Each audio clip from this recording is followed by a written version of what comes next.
bergandeng tangan sampai Tuhan datang kembali.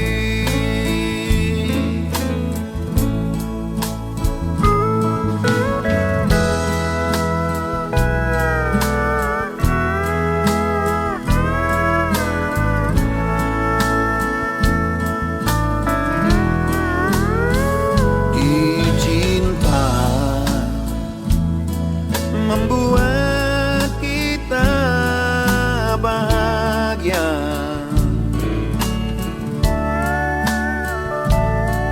cintailah sesama, dia pun bahagia.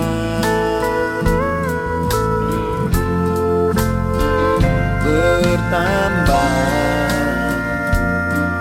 orang yang saling mencinta, semakin banyak yang bahagia dalam kasihnya.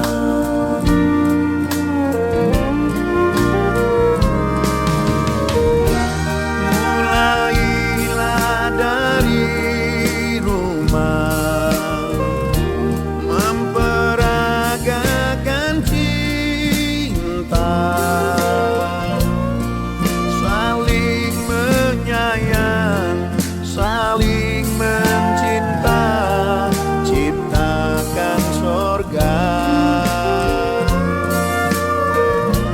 Lihatlah sekelilingmu, pandang dengan hati Tuhan. Walau berbeda warna, beda pengertiannya, ingatlah kita semua bersaudara, bergandeng tangan sampai Tuhan datang kembali.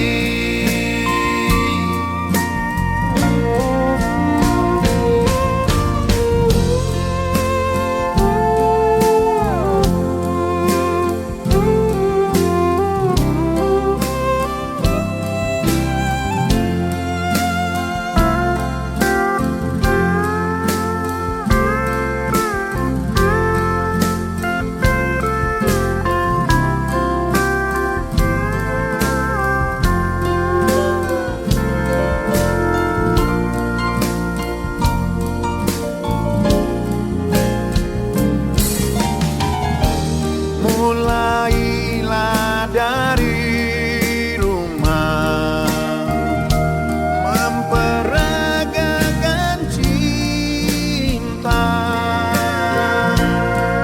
saling menyayang, saling mencinta, ciptakan sorga. Lihatlah sekelilingmu, pandang dengan hati Tuhan. Walau berbeda warna, beda pengertiannya, ingatlah saudaraku, kita semua bersaudara di dalam Tuhan. Sebab itu saudara, bergandeng tangan sampai Tuhan datang kembali.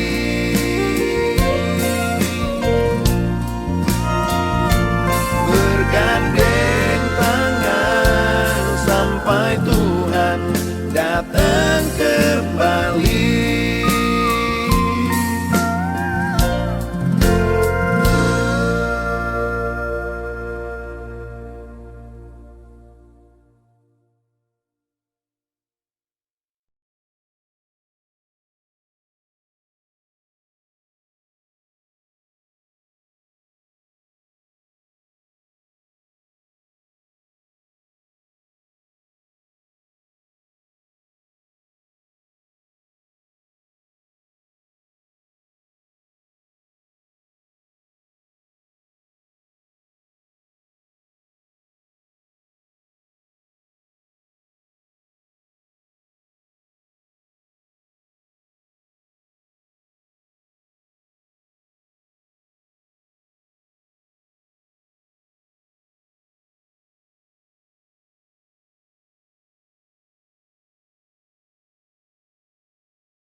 Haleluya, puji nama Tuhan Yesus. Selamat pagi, shalom jemaat yang dikasihi Tuhan. Kita lambaikan tangan kita, shalom. Haleluya, puji Tuhan. Bersuka cita pada pagi hari ini, Bapak Ibu. Amin, puji Tuhan. Mari kita yang bersuka cita, satukan hati kita, tundukkan kepala kita berdoa. Kami umat-Mu Tuhan, datang di pagi hari ini dengan segala ucapan syukur kami yang kami naikkan kepadamu ya Tuhan.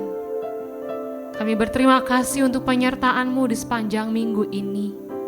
Di hari-hari yang kami lalui, Engkau terus ada bersama kami ya Tuhan. Kasih-Mu sungguh luar biasa kami rasakan. Dan saat ini Tuhan kami datang ya Bapa, membawa hidup kami, membawa hati kami Tuhan, untuk datang menyembah Engkau ya Bapa. Kiranya Engkau melayakkan setiap kami Tuhan.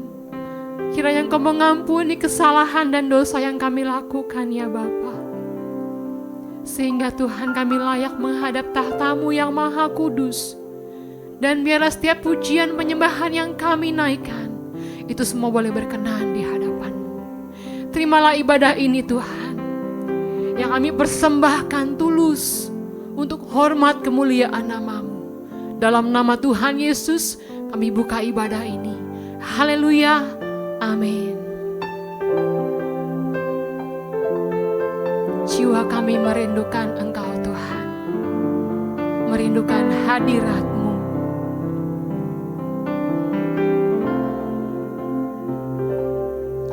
Jiwaku merindukan-Mu. Ya Allah yang hidup, jiwaku haus kepadamu. Ya Allah yang hidup. Mari nyatakan dengan sungguh di hadapan Tuhan. Jiwaku merindukan-Mu, ya Allah yang hidup. Jiwaku haus kepadamu, ya Allah yang hidup. Ku bersyukur kepadamu, sungguh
kekal selama-lamanya.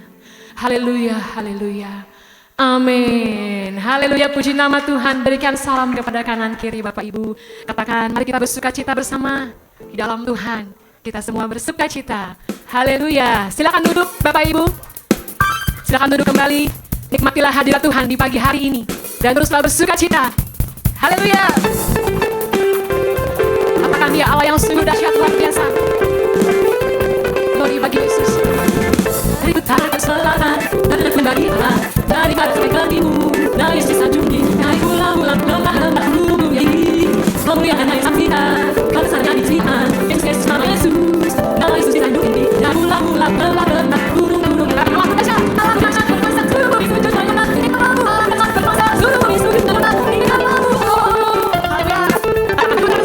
Dari utara ke selatan, dari barat sampai ke timur, dari Yesus di hidup ini, dari pulau-pulau, lembah-lembah, gunung yang ini, kemuliaan dari sang kita, Yesus, Yesus, nama Yesus, nama Yesus, amin. Pulau-pulau, lembah-lembah, gunung yang Allah berkuasa, berkuasa, seluruh bumi sujud dan hormat, ini kamu, Allah berkuasa, seluruh bumi sujud dan hormat, ini kamu, dahsyat, dahsyat, seluruh bumi sujud dan hormat, ini kamu, Allah berkuasa, seluruh bumi, nama kita dahsyat, amin. Seperti kamu berdiri, berkuasa, seluruh bumi sujud dan hormat, ini kamu,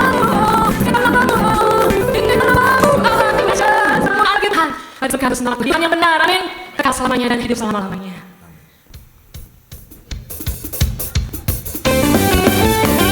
Bertepuk tangan bersama, mari bersuka cita. Katakan, kau berbatu dan kau berlapis kayu, tak akan ragu. Kau menjadi hidupku, kau bersama aku dan kau yang berlaku, tak akan takut. Di dalamku,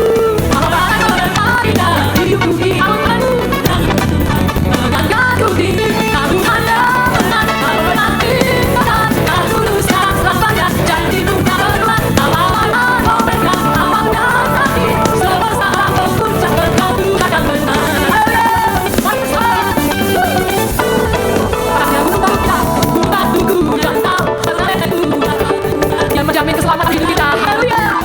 Aku keselamatanku dan kau yang belaku, tak akan ku ragu. Bersamamu ya aku, Allah berfirman di dalam hidup ini.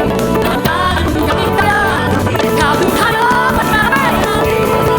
Kau sahabat yang jiwa berubah, kau ada, kau menyamai. Semesta alam mempunyai, engkau Tuhan yang benar. Kau Tuhan, haleluya. Dahulu sangat lama, dia tak pernah berubah. Kau Alfa dan Omega, awal dan akhir. Semesta alam memuja, engkau Tuhan yang datang semula. Kau Tuhan yang benar, tak pernah diubah. Terima kasih Tuhan. Kau Alfa dan Omega, awal dan akhir. Semesta alam memuja, engkau Tuhan yang semesta. Semesta alam memuja, semesta alam memuja, engkau Tuhan yang benar. Haleluya, terpuji namamu Yesus. Silakan duduk Bapak Ibu. Mari kita mempersiapkan anak-anak, adik-adik ke sekolah minggu kita. Silakan maju ke depan.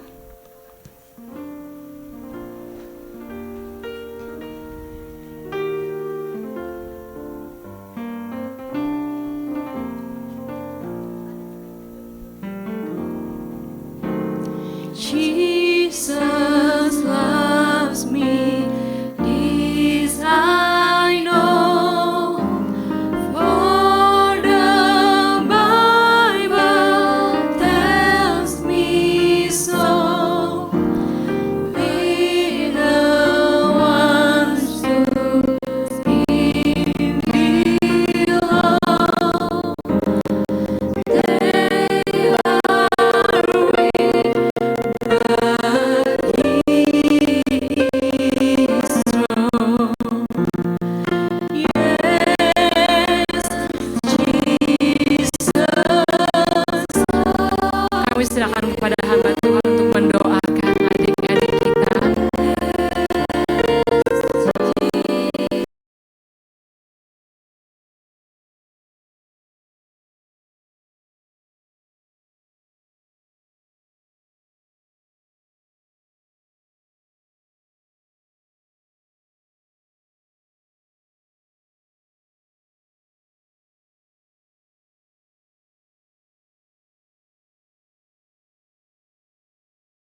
anak-anak kita yang akan belajar. Sukacitamu menguatkan kami Tuhan, Engkaulah kekuatanku, tempat perlindunganku saat badai menerpa. Aku tak akan goyah, aku tak akan goyah, sebab Kau sertaku sejauh lagi. Ya Tuhan, besar dengan kasih-Mu, terima kasih Bapa, hati kami dariku menyembah-Mu, Yesus, sejauh lagi dari bumi, begitu besar dan kasih-Mu. Kaulah Tuhan, kekuatanku, sukacitaku, sejauh lagi. Cepat Tuhan, kami berdiri sampai benar-benar firman Tuhan kami serahkan kepada hadirat kasih-Mu. Penuhi hati kami yang rindu menyembah-Mu, Yesus, sejauh lagi dari bumi, begitu besarnya kasih-Mu. Allah Tuhan, kekuatanku, sukacitaku. Allah Tuhan, kekuatanku, sukacitaku. Kaulah Tuhan, kekuatanku, sukacitaku. Terima kasih Tuhan, terima kasih Bapa yang baik untuk hari yang indah ini. Terima kasih kami dapat berkumpul kembali pada hari Minggu ini untuk menyembah Tuhan, untuk meninggikan Tuhan. Dan sebentar kami mau mendengar suara-Mu. Berbicaralah Bapa, sehingga suara-Mu dan suara Roh Kudus yang keluar dari hamba-Mu ini, sehingga kami semua dapat diberkati. Hanya di dalam nama Tuhan Yesus Kristus kami berdoa. Amin. Terima kasih para WL, singer, Pak pemusik. Cewek semua loh hari ini loh. Cuman pemusiknya bapak-bapak. Terima kasih Bapak dan Ibu, Shalom. Selamat pagi menjelang siang. Jadi banyak muka-muka yang lumayan familiar kalau di sini sih saya ya. Terutama tentu gembalanya. Jadi waktu Pak Mika kontak saya agak kaget juga tuh, dari mana nih tahu saya bisa sharing gitu ya. Terus ternyata saya sudah menduga ini pasti Pak Ari ini. Jadi buat Bapak Ibu yang mungkin belum kenal, saya Tamara. Saya itu dulunya long time ago, belasan tahun yang lalu saya tuh muridnya Pak Ari, murid vokal. Jadi saya tuh dulu dari yang saya nggak bisa nyanyi alto gitu ya dengan benar, sampai jadi sekarang ya tetap biasa aja sih, saya nggak jadi bagus-bagus amat suara saya gitu, tapi lumayan lah saya udah bisa membagi suara dengan benar, nggak malu-maluin Pak Ari gitu. Jadi saya mengenal beliau ini udah belasan tahun Bapak Ibu, sejak mungkin anak yang pertama sampai terus istrinya hamil lagi kedua, sampai hamil lagi ketiga. Loh, kita sampai bingung, loh hamil lagi. Udah ya cukup ya Pak, udah cukup katanya. Ya, jadi 3 anak itu dari awal tuh kita udah saling kenal, jadi udah lama memang.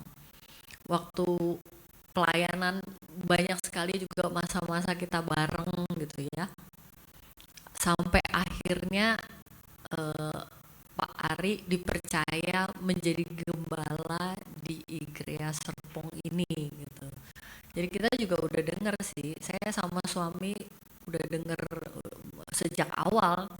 Kita wah akhirnya sudah waktunya memang Pak Ari ini untuk menggembalakan.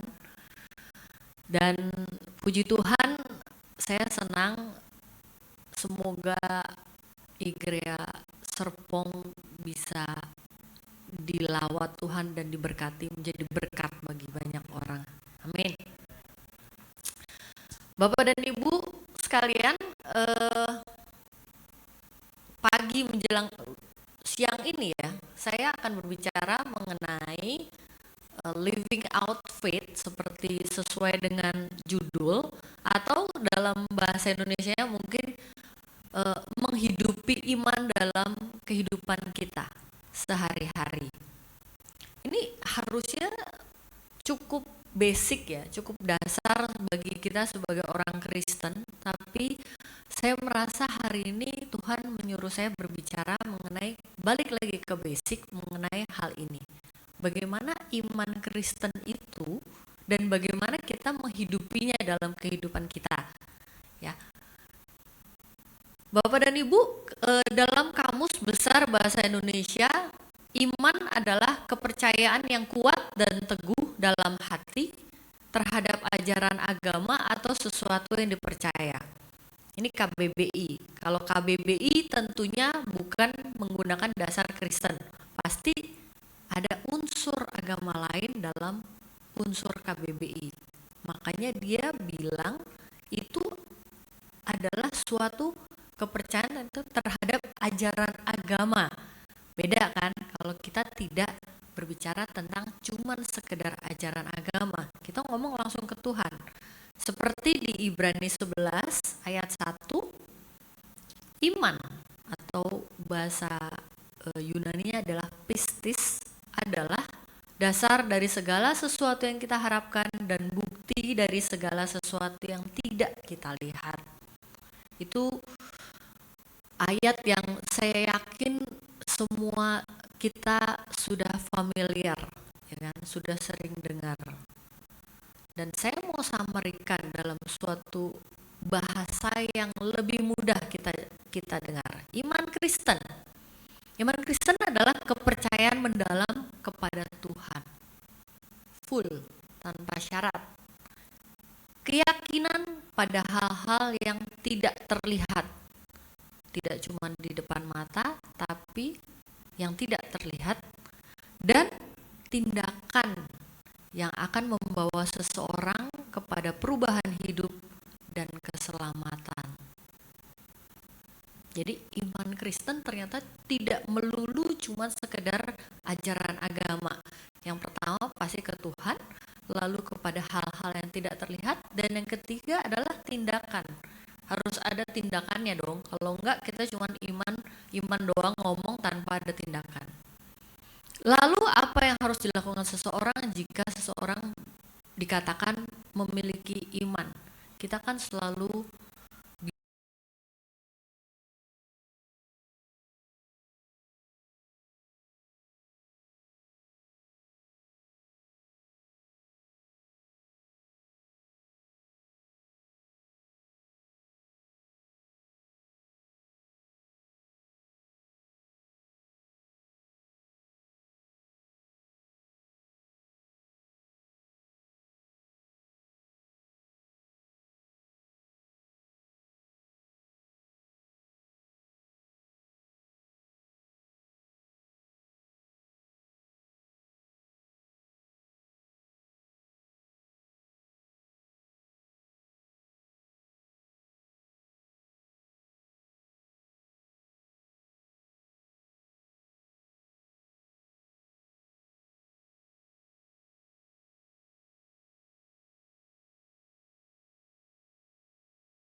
bilang beriman dong, beriman. Cuman apa yang tercapture, terlihat dalam kehidupan kita. Jadi saya summary-kan ada 3 hal yang menjadi indikator seseorang itu memiliki iman yang benar. Saya sebutnya 3M. 3M. 3M bukan kaca film, bukan isolasi. Paulus itu menguasai bahasa Ibrani, Aram, dan Yunani. Jadi waktu dia ditangkap di depan para pemuka agama dan dihakimi, itu dia bisa ngomong macam-macam.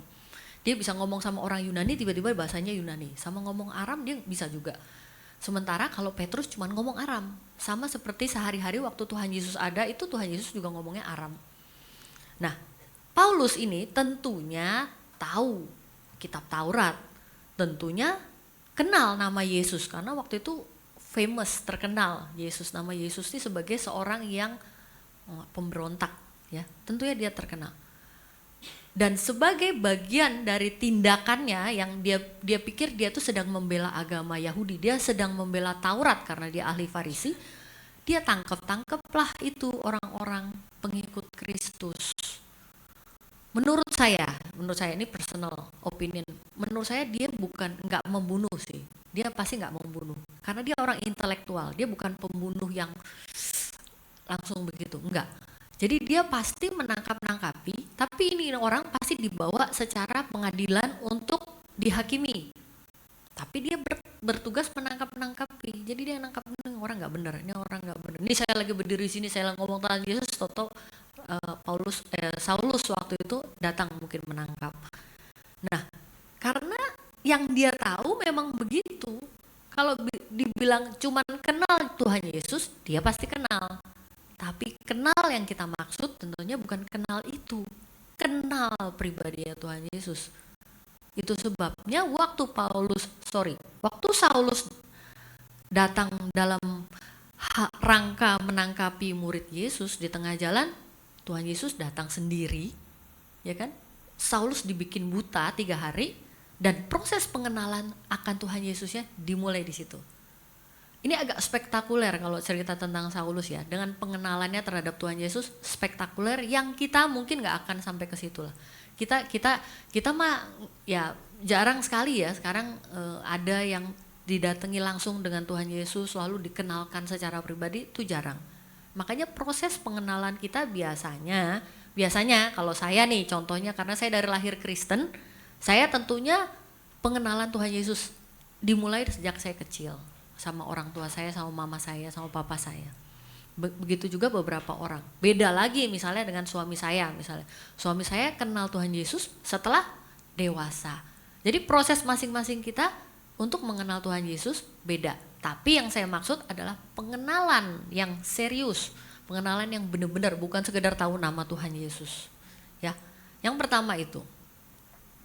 Lalu yang kedua kita berbicara mengenai memahami. Udah kenal, tentunya kita harus memahami dong siapa itu Tuhan Yesus. Nah, tadi saya sudah ngomong sedikit bahwa saya lahir dari keluarga Kristen, ya kan? Saya dari kecil tuh Kristen. Orang tua saya GKI sebenarnya. Lalu mama saya pindah ke Pantai Kosta. Jadi saya tumbuh besar tuh di Pantai Kosta. Lalu pindah makin dewasa ke Protestan karismatik gitu ya. Sampai sekarang ya. Jadi pengenalan saya sama Tuhan Yesus sudah ada, tapi pemahamannya belum. Kadang-kadang kita tuh butuh diketok dulu sama Tuhan sampai kita benar-benar mau belajar memahami Tuhan. Betul ya? Ketokan saya, Tuhan mengetok saya itu waktu saya lulus SMA. Setelah saya lulus SMA, papa saya meninggalkan keluarga kami. Meninggalkan dalam arti bukan meninggal ya, meninggalkan, pergi. Jadi saya bingung mau kuliah, nggak ada uang kan, akhirnya nggak ada papa saya. Akhirnya turun tangan lah kakek saya dari papa saya, engkong saya itu. Beliau yang membayari kuliah saya. Jadi kuliahlah saya. Baru 1 semester, engkong saya dipanggil Tuhan, meninggal. Bingung lagi, lah ini saya baru 1 semester, masa saya berhenti kuliah. Akhirnya disitulah mulai nyari Tuhan. Nggak nyari Tuhan serius sih, masih karena namanya anak masih 18 tahun berdoa, tapi mulai serius. Gimana nih Tuhan, karena kepepet. Akhirnya turun tangan Tuhan. Tante saya dari Belanda membiayai saya. Ya udah gue bantuin katanya. Kuliahlah saya sampai selesai. 4 tahun kelar, ke Jakarta cari kerja. Ternyata tidak semudah itu hidup. Cari kerja nggak dapat. Setahun saya cari kerja. Pinter loh saya itu. Ternyata nggak gampang itu. Ternyata itu cuman pikiran saya doang ternyata. Mungkin orang-orang waktu itu mikir, siapa sih lu anak kecil gitu kan. Dan waktu itu tuh saya saking miskinnya, kan zaman itu cuman ada pager. Orang lain udah punya handphone, saya masih ada pager. Perusahaan waktu itu kagak ada kali yang mau teleponin pager untuk nyari kerja, ya kan Bapak Ibu. Itu sampai setahun. Dengan kondisi kita nggak punya uang. Bapak Ibu bayangin, setahun yang berat sekali buat saya. Itu baru saya benar-benar cari Tuhan. Duduk, nggak punya TV sudah dijual semua. Modal kita di rumah cuma satu-satunya radio kecil, radio FM. Kalau Bapak Ibu masih ada yang tahu namanya radio Pelita Kasih, itu yang saya dengerin. Itu yang saya dengerin tiap hari, saya belajar di situ. Berlutut setiap hari karena memang kepepet. Kadang-kadang kita harus dibawa dalam posisi kepepet waktu kita habis untuk cari Tuhan baru. Nah, disitulah saya beneran serius cari Tuhan. Setahun kemudian saya kerja. Ya namanya orang ya, udah kerja santai-santai, lupa lagi. Lah kehidupan kita tuh selalu begitu. Makanya saya sekarang dengan umur saya sekarang, saya merasa saya harus menjaga ritme hidup kita supaya dekat sama Tuhan. Kalau enggak, ya susah lah ya. Kita susah loh. Kita dalam kondisi apapun kita pasti akan membutuhkan Tuhan soalnya. Jadi apakah kita harus diketok dulu atau dalam masalah dulu baru nyari Tuhan? Enggak kan? Jadi ritme kehidupan kita untuk mencari Tuhan itu tetap harus dijaga. Nah, akhirnya saya mencari Tuhan sungguh-sungguh itu dimulai sejak saya lulus kuliah memang. Berarti umur 22. Gak usah dihitung, gak usah ditanya saya sekarang berapa. Udah percaya aja, udah panjang perjalanan saya. Dan akhirnya mungkin saya merasa pemahaman Tuhan sekarang nih dalam hari ini saya berdiri di sini ditanya berapa banyak pemahaman Tuhan yang saya tahu. Nggak tahu saya. Berapa persen saya tahu tentang Tuhan, saya nggak tahu. Mungkin kita akan mencari Tuhan, belajar memahami Tuhan itu sampai kita menutup mata. Ya kan? Kita nggak tahu karena begitu dalam, begitu luas, begitu tingginya dan agungnya Tuhan kita. Keterbatasan otak kita ini untuk memahami Tuhan tuh kecil. Tapi kita harus terus belajar. Karena memahami Tuhan itu tentunya artinya kita harus mengerti isi hati Tuhan, ngerti kesenangan Tuhan, apa yang Tuhan tidak suka, apa yang suka. Terus Tuhan itu punya target atas kehidupan kita itu apa masing-masing. Saya tuh percaya masing-masing kita itu punya tujuan yang Tuhan sudah sebenarnya planning. Cuman masalahnya ya kita kadang-kadang antara ngeh atau enggak ngeh dan menangkap atau enggak menangkap aja. Itu yang harus kita cari tahu. Nah kalau memahami Tuhan ya, bahasa kekiniannya itu adalah kalau sekarang ya, itu kayak kita kalau baru kenal sama orang, pengen tahu orang itu siapa, yang pertama kita lakukan apa biasanya? Follow medsosnya, ya kan? Pasti itu saya tuh sama suami berapa bulan yang lalu kita ada trekking ke suatu daerah di Magelang, ketemu sama orang India ngomong panjang lebar yang dia lakukan setelah itu apa? Instagrammu apa? Kayak gitu ya sekarang. Jadi itu udah adalah satu hal yang dilakukan orang sekarang. Nah, Tuhan punya Instagram? Enggak. Tuhan punya medsos? Ada. Apa namanya? Alkitab. Orang sama-sama di handphone kita, Alkitab mesti ada. Instagram ada, tapi Alkitab pun ada. Jadi apa yang kita lakukan? Ya belajar Alkitab. Baca Alkitab. Sekarang itu kita nggak perlu bawa buku. Di mobil biasanya saya sama suami tuh masing-masing kalau lagi perjalanan baca Alkitab. Ada yang nyetir. Ada yang nyetir, jadi bukan suami sambil nyetir baca Alkitab, enggak. Tenang saudara-saudara, ada yang nyetir, jadi kita baca Alkitab masing-masing. Karena itu sesuatu yang harus kita lakukan dan itu sudah kita biasakan, udah mulai kita biasakan. Jadi kita masing-masing tuh harus belajar, ya kan? Habis itu medsos, minta WA biasanya, nomor WA, kita teleponan, ya kan? Teleponan, chatting gitu kan?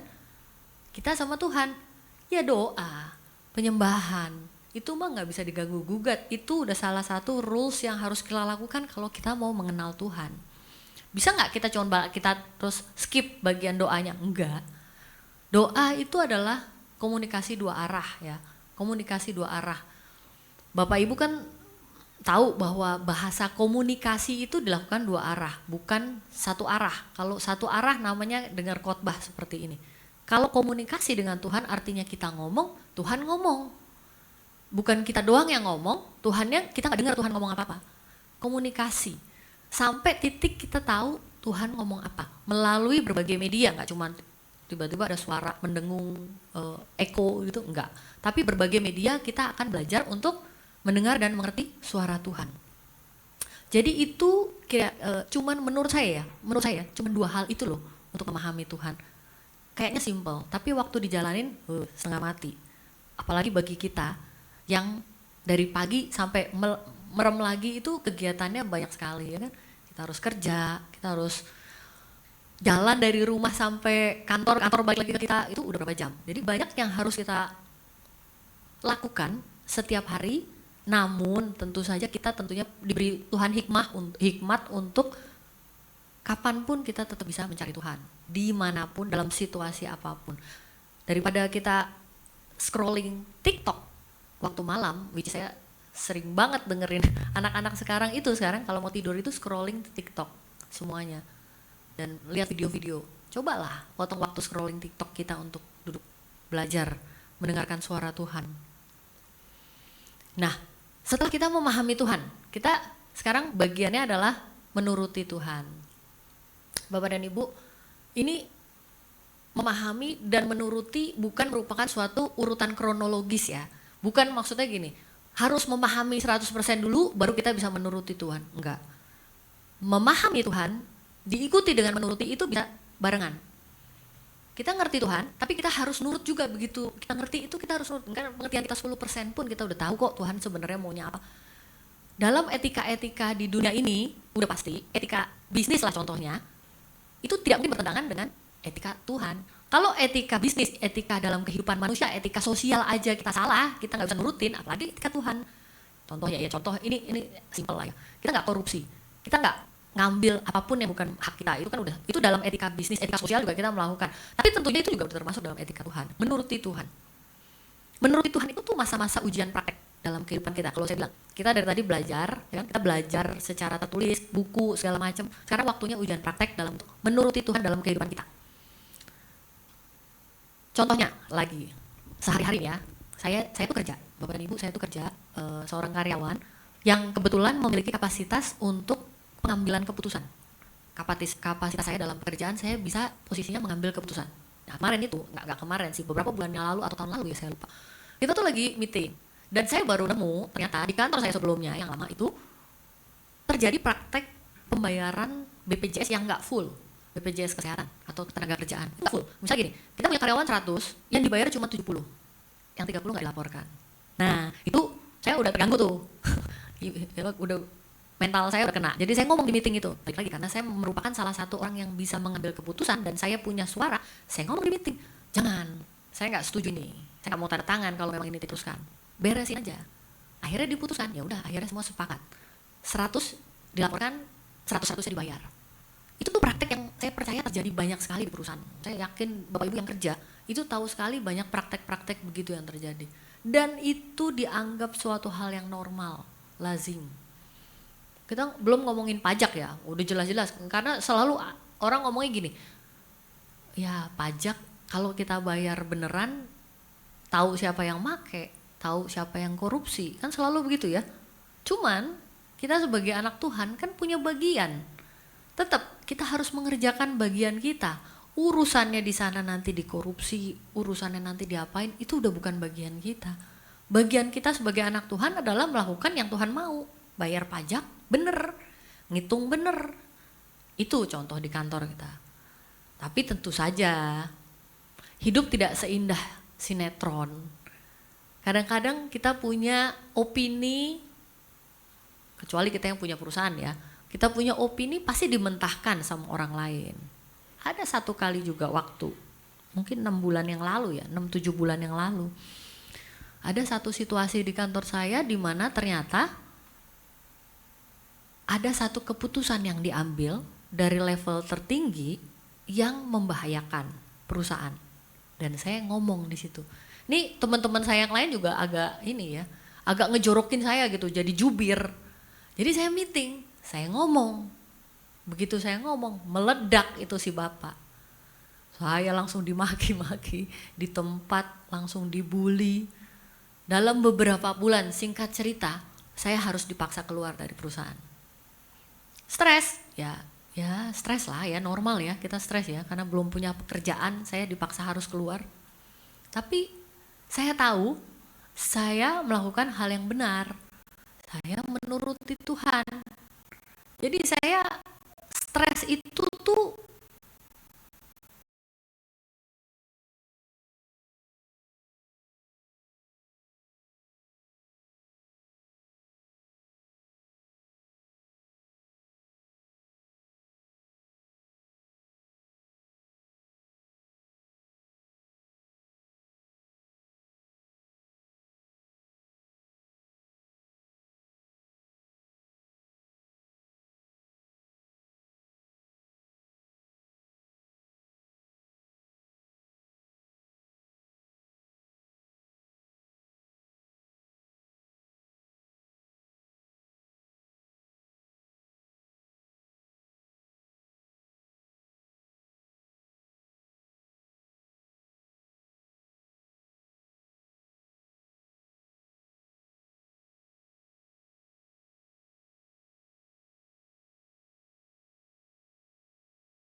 lama-lama turun. Jadi selama, saya tuh mempercaya begini, selama kita melakukan segala sesuatunya tidak salah, tidak bersalah di mata Tuhan, di mata manusia di apa-apain, itu pasti beres. Tuhan pasti turut tangan, Tuhan pasti ikut campur. Jadi itu udah saya buktikan beberapa kali dalam hidup saya. Yang penting kita jangan berbuat salah dengan sengaja di mata Tuhan. Tuhan pasti ikut campur, itu udah pasti itu. Nah, kemudian contoh yang lain lagi. Dan sekarang kita ngomong secara Alkitab ya. Waktu Abraham mempersembahkan Ishak anaknya. Bapak Ibu ingat kan, Ishak itu anak yang dicintainya, yang diperolehnya setelah Pak Abraham memasuki usia 100 tahun. Itu make sense gak buat kita ya? Sekarang coba, kadang-kadang saya berpikir, ini Tuhan ngasih perintah juga gak make sense.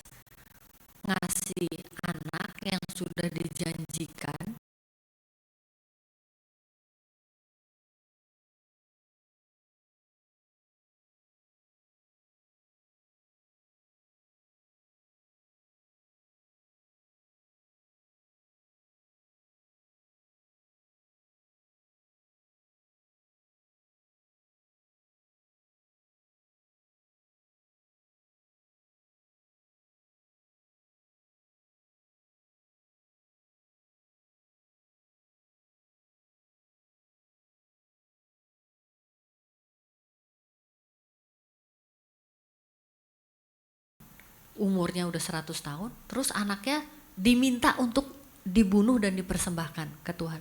Itu perintah juga nggak make sense buat saya. Tapi ternyata si Pak Abraham ini ya tetap aja dia nurut. Karena dia tuh percayanya udah 100% sama Tuhan. Tapi percayanya Pak Abraham ini itu tuh percaya yang positif.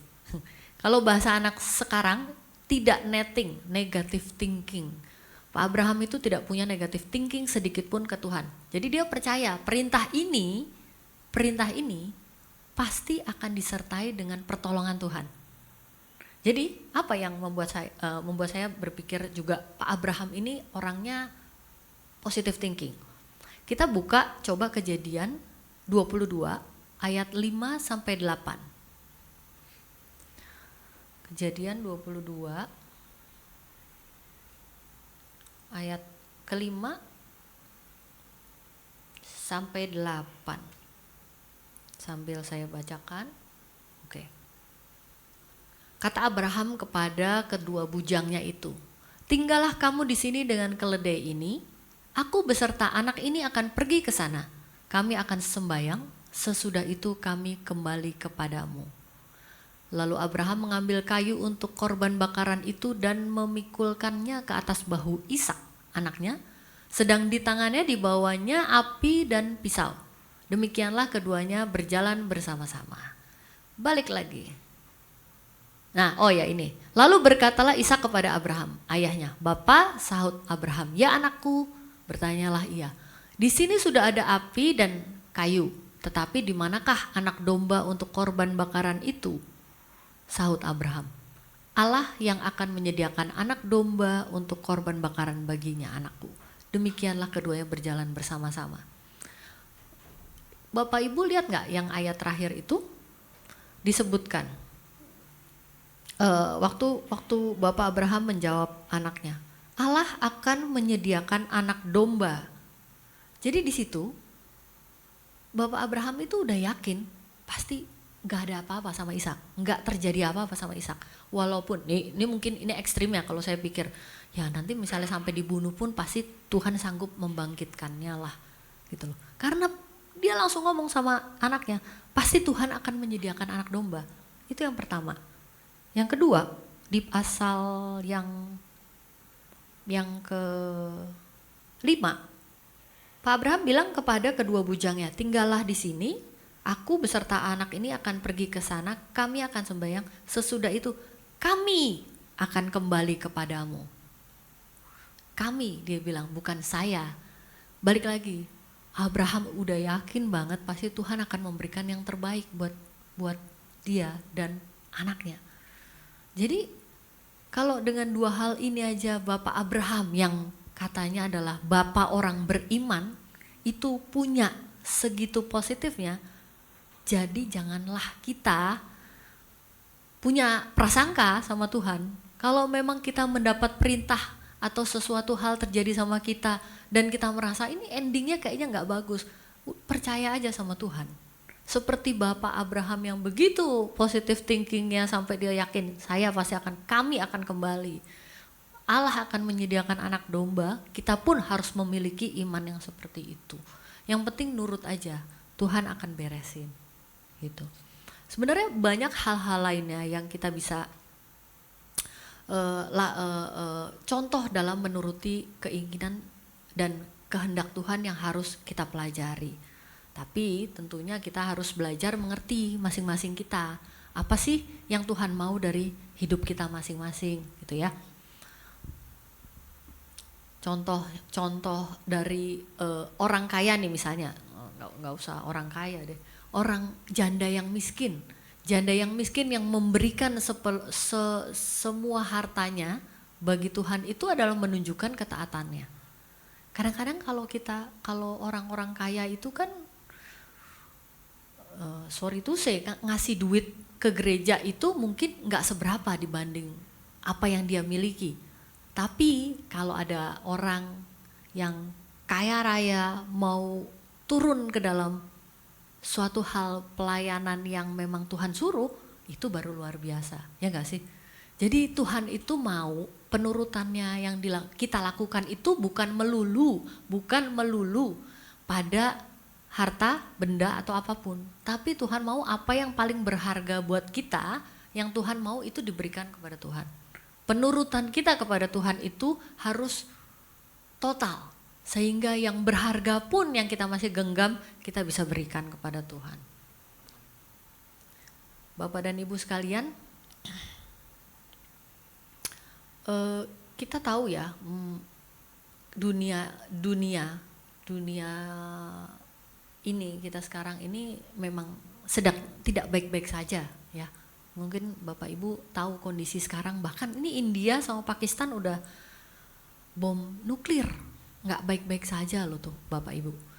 Terus apa yang harus kita lakukan? Ya kita harus balik lagi. Waktu kita nggak banyak juga sih Bapak dan Ibu sekalian.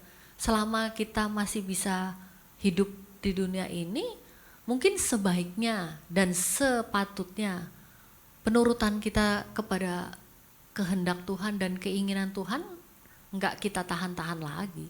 Nggak kita berpikir bahwa nanti-nanti kita akan bisa melakukannya. Kita sudah dikejar waktu ini sepertinya. Sepertinya kita sudah dikejar waktu. Karena kita tahu kalau iman orang, jadi kalau orang dunia, orang agama lain mungkin ya, beriman itu adalah seolah-olah meyakini bahwa apa yang dia mau pasti akan diperoleh gitu ya. Kita ngomongin di dunia sekarang gitu. Sementara iman Kristen itu beyond. Iman Kristen itu melebihi apa yang saat ini ada di dunia. Iman Kristen itu kita ngomongin sesuatu yang kekal. Jadi kalau kita tidak berpikir jangka panjang, kita cuma berpikir jangka pendek, kita akan terjebak dalam situasi iman yang bukan iman Kristen, jadi seolah-olah. Jadi kita harus masuk pada iman Kristen yang sesungguhnya. Jangka panjang itu. Kita tahu dari mana kita datang, kita telah tahu bagaimana kita diselamatkan, kita memperoleh kasih karunia. Sekarang kita harus tahu, kita punya peta, kita punya strategi kemana kita akan pergi. Dan itu salah satunya adalah penurutan kita akan kehendak Tuhan. Bapak dan Ibu sekalian, saya akhir kata mau menguatkan kita semua, saudara-saudara sekalian, dalam perjalanan kita di dunia ini untuk menemukan Tuhan dan taat pada Tuhan sampai akhir. Karena kita mendapatkan hikmat dari Tuhan, kita mendapatkan kebijaksanaan dari Tuhan untuk mengarungi hidup ini day by day. Kesulitan-kesulitan yang kita hadapi ini itu pasti kita bisa lalui selama kita taat dan percaya sama Tuhan. Tapi setelah itu kita harus ditunggu dengan rencana jangka panjang kita untuk keputusan kita full hidup yang kekal itu gitu. Jadi keputusannya itu di tangan kita Bapak dan Ibu. Seperti kata Yakobus 1 ayat 2 dan 4. Ayat 2 sampai 4. Yakobus 1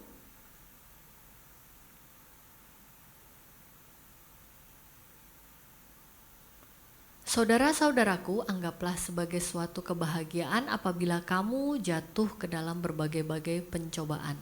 Sebab kamu tahu bahwa ujian terhadap imanmu itu menghasilkan ketekunan.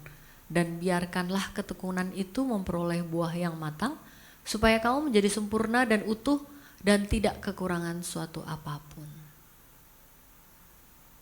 Waktu Yakobus bicara tentang berbagai-bagai pencobaan, saya cek bahasa Inggrisnya itu merupakan testing.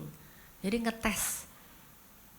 Testing itu apa ya? Ngetes lah ya, tahu ya. Jadi pencobaan yang dimaksud oleh Yakobus ini adalah sebuah tes. Tes dalam kehidupan.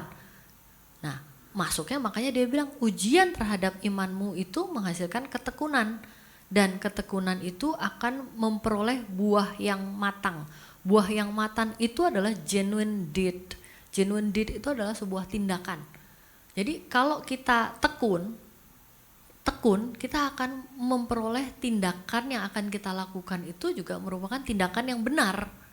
Jadi Yakobus mau bilang, jika kamu lagi dites, diuji, lalu imanmu akan menghasilkan tekun. Kamu menjadi tekun, ketekunanmu itu akan menghasilkan tindakan yang benar di hadapan Tuhan.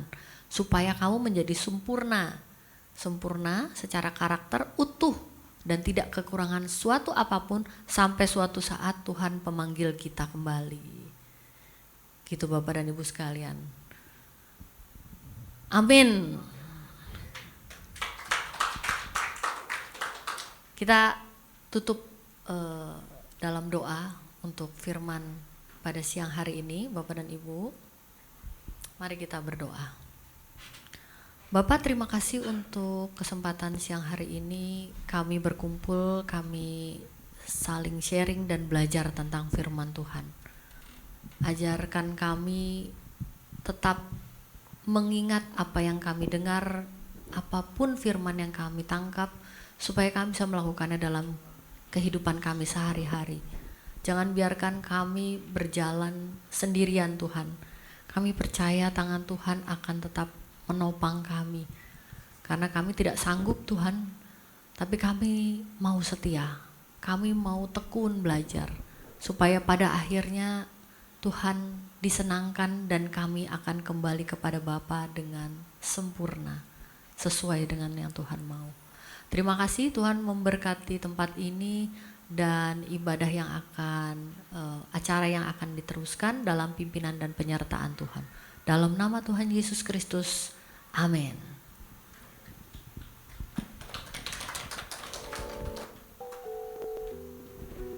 Baik, puji nama Tuhan. Kita semua diberkati oleh firman Tuhan, amin.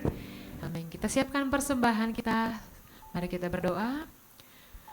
Kami bersyukur Tuhan untuk kebenaran firman-Mu. Biarlah itu Tuhan menjadi rema dalam kehidupan kami. Dan sebentar kami akan memberikan persembahan. Kami berikan bukan karena apa yang kami miliki Tuhan, semuanya Tuhan karena Engkau ya Bapa. Kami memberi dengan sukacita ya Tuhan, dengan hati yang penuh rasa syukur. Terimalah persembahan kami ya Bapa, dan Kau memberkatinya dalam nama Tuhan Yesus. Haleluya, amin.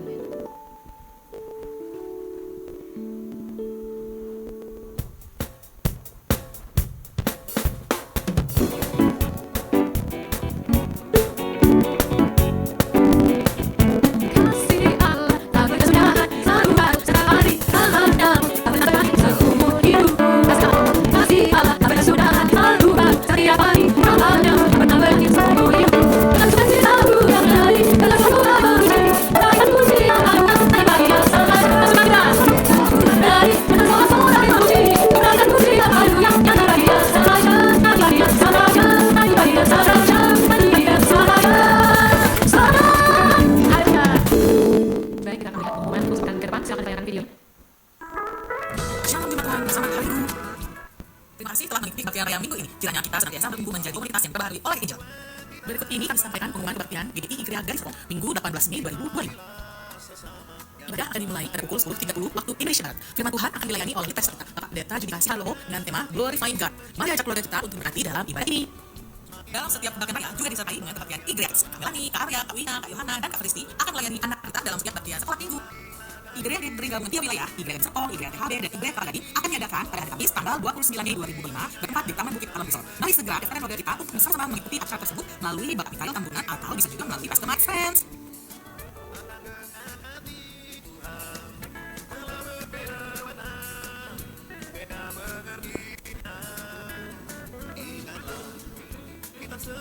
Ibadah komunitas kawanan kecil K3I BBI Gereja Gading Serpong akan diadakan pada hari Sabtu tanggal 17 Mei 2025 pada pukul 6 sore bertempat di Wisma Music School, Ruko Paris Square, Blok B2, nomor 8, BSD City. Share firman akan dibawakan oleh Bapak Pendeta Mario Huta Galung dengan tema Pembaruan Injil. Mari kita ajak keluarga kita untuk turut fellowship bersama.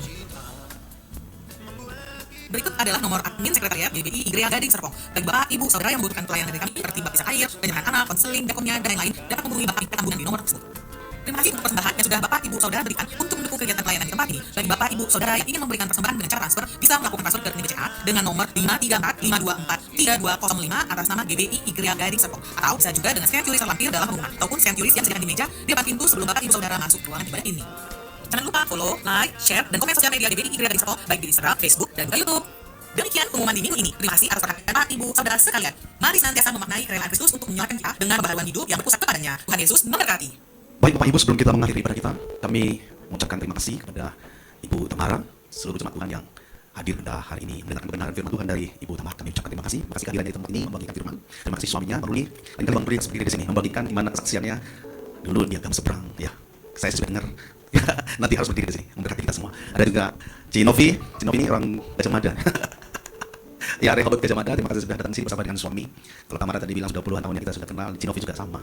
Kita sama-sama melayani sebagai tim praise and worship di Rehoboth ya dari dulu. Jadi kalau lihat Tamara berdiri di sini, kayaknya ada rasa bangga gitu bisa bawakan firman. Dulu hanya jadi singer bikin vokal saya. Berdiri di belakang saya, hari ini dia sudah berdiri dengan dahsyat di sini. Puji Tuhan. Terima kasih Tamara, dan selalu berkati pelayanan pekerjaannya. Mari Bapak Ibu, kita akhiri ibadah kita pada pagi hari ini. Mulai dari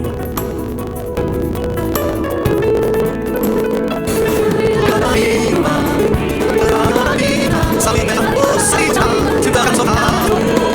Datang sendiri ke mari mengendang sendiri mulai hati Allah berbenah, kita berkhianat, kita lepas murah, kita lepas murah, kita lepas berkhianat, sampai murah, kita berkhianat. Kami bersyukur, kami berterima kasih di akhir ibadah kami, pada menjelang siang hari ini. Sungguh Tuhan telah melawat kami lewat puji-pujian yang sudah kami naikkan, buat penyembahan yang sudah kami bawa dari hati yang tulus di alat kudus-Mu. Bahkan kebenaran firman Tuhan yang sudah disampaikan oleh hamba-Mu di tempat ini, kami sungguh diberkati. Tengah-tengah dunia yang tidak menentu, tengah-tengah dunia yang semakin bengkok ini, perpecahan antara bangsa dengan bangsa terjadi. Tapi satu hal yang tetap kuat dalam hati kami, iman percaya kami kepada Yesus Tuhan tidak akan pernah tergoyahkan oleh setiap kondisi masalah persoalan yang terjadi di tengah-tengah hidup kami. Tuhan yang meneguhkan kami, Tuhan yang berikan kami kekuatan, Roh Kudus memegang erat setiap tangan anak-anak-Mu, supaya kami tetap teguh percaya mengandalkan Tuhan satu-satunya dalam hidup kami dan setiap kondisi persoalan dalam hidup kami. Terima kasih Bapak. Bang berdoa buat Ibu Tamara dan Pak Rudi, berkati pelayanannya, berkati pekerjaannya, berkati rumah tangga mereka. Semakin hari semakin kuat rasa cinta, saling mencintai antara mereka. Dalam pemeliharaan Tuhan yang sempurna, kami bawa mereka dalam tangan Tuhan. Yang mungkin juga bersama dengan kami sampai suaminya. Tuhan juga memberkati keluarga mereka, anak-anaknya, pekerjaannya. Apapun yang mereka lakukan, Tuhan Engkau selalu memegang teguh tangan mereka dan memberkati hidup mereka. Kami mengawasikan jemaat Tuhan ke dalam tangan-Mu. Kau tahu setiap persoalan pergumulan yang terjadi, yang hadir silih berganti dalam kehidupan mereka. Bapak sebagai hamba-Mu, aku berdoa untuk mereka. Tuhan lawatlah setiap sidang jemaat-Mu. Tuhan hadir memberikan jalan keluar bagi setiap persoalan yang terjadi. Rumah tangga mereka, hubungan suami istri saling dikuatkan, saling mengasihi, saling mencinta. Anak-anak mereka diberkati Tuhan, anak-anak mereka dilindungi, dipelihara Tuhan dengan sempurna. Kami tidak bisa menjaga mereka 24 jam dalam sehari, tapi kami percaya Roh Kuduslah yang menjaga mereka di dalam nama Tuhan Yesus. Terima kasih Bapak, terima kasih. Bapak Ibu, kita akhiri ibadah kita dalam berkat Tuhan. Angkatlah kedua tangan tinggi di hadapan Tuhan kita. Semoga Tuhan damai sejahtera, gemilang agung yaitu Yesus Kristus Tuhan kita, kiranya memperlihatkan kepada saya dan segala yang baik untuk melakukan segala kehendaknya di dalam kehidupan kita dan mengajarkan di dalam kita apa yang berkenan kepadanya melalui Kristus Yesus. Bagi Dialah kemuliaan sampai selama-lamanya. Kiranya Tuhan memberkati engkau dan melindungi engkau. Tuhan menyinari engkau dengan manusianya dan memberi kasih karunia. Tuhan mengangkat wajahnya kepadamu dan memberi engkau damai sejahtera. Terimalah segala berkat ini, berkat dari Allah Bapa, cinta kasih dari Putra Tunggal kesayangan Tuhan Yesus, serta persekutuan dengan Roh yang kudus. Itulah yang memberkati kita dari hari ini sampai selama-lamanya. Sampai Tuhan Yesus datang yang kedua menjemput setiap kita saleh-salehnya dan membawa kita Yerusalem baru, langit baru yang disediakan Tuhan bagi setiap engkau yang mengasihi Dia. Setiap kita yang percaya dan yang bersama-sama kita berkata, Amin.